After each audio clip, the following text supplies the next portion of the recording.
If you're thinking about buying a home in Saskatoon in 2026, there are a few mistakes that can quietly cost you tens of thousands of dollars, and most buyers don't realize they're making them until it's too late.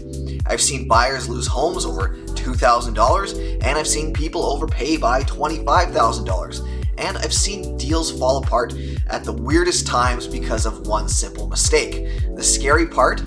These aren't careless buyers. These are smart people making the wrong moves in a fast-moving market.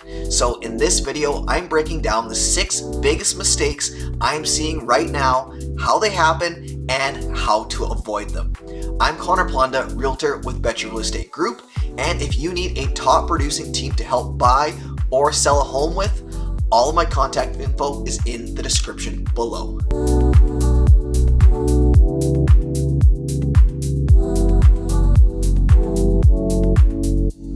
A lot of buyers are still waiting for prices to come down, but in Saskatoon right now, inventory is tight, especially in detached homes.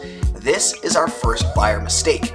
Instead of prices dropping, what we're seeing is steady demand and upward pressure in key price ranges between like $400,000 to $600,000. What ends up happening is buyers wait and then buy the same home later for more money. And if rates shift even slightly, that can cost more than any price drop they were hoping for. The better move is to buy when it makes sense for your situation, not try to perfectly time the market. Mistake number 2. Most buyers think winning means offering the highest price. That is not how deals are getting done right now. Terms matter just as much. Things like a flexible possession, fewer conditions, or a strong deposit are all important. I've seen buyers lose while offering more money simply because another offer was cleaner. If 2 offers are the same price or close in price, the terms are what make the difference. If you're only focused on price, you're missing how sellers actually choose offers, and you run the risk of having to overpay. Now, mistake number 3 is what gets a lot of buyers, especially first-time buyers. They focus on purchase price, but forget about property taxes, utilities, insurance, and ongoing maintenance. In Saskatoon, those costs can vary a lot depending on the home and the area it's located in. So they buy something that they can afford on paper, but then start to feel that tightening wallet every month.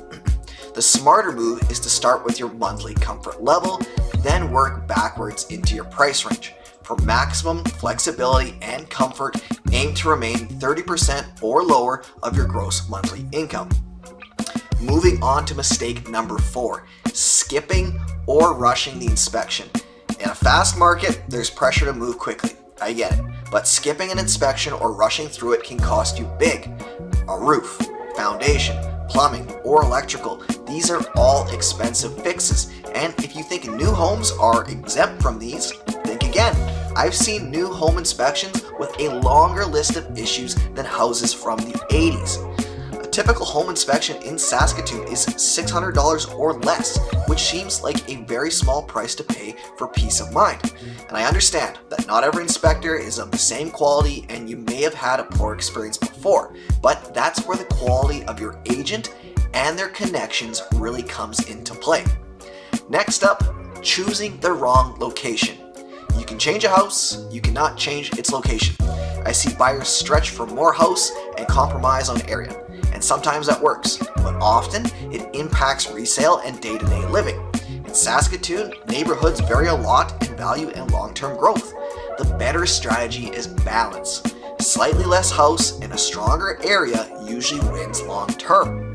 And finally, mistake number 6, this is the biggest one right now. You find a home you love and there are multiple offers. And all of a sudden it becomes a competition. Buyers start pushing past what makes sense, and I get it, it's emotional, but this is where you need structure. When I work with buyers, we look at offers in tiers.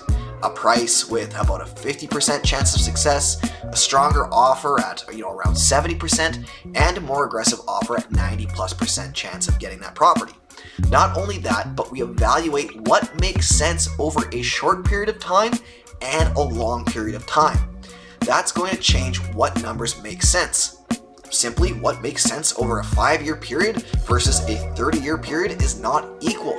By working through these scenarios, we keep decisions grounded because the goal isn't just to win, it's to win without overpaying. The Saskatoon market in 2026 is competitive, but it's also very predictable if you understand how it works. If you can avoid these 6 mistakes, you put yourself in a very strong position to buy the right home without unnecessary risk. If you want help building a strategy or figuring out your next move, I'm more than happy to help. And if you found this video helpful, give it a like, subscribe, and share it with a friend who's looking to buy. I break down the Saskatoon market every week so you can make smarter real estate decisions. Thanks for watching and have a great day.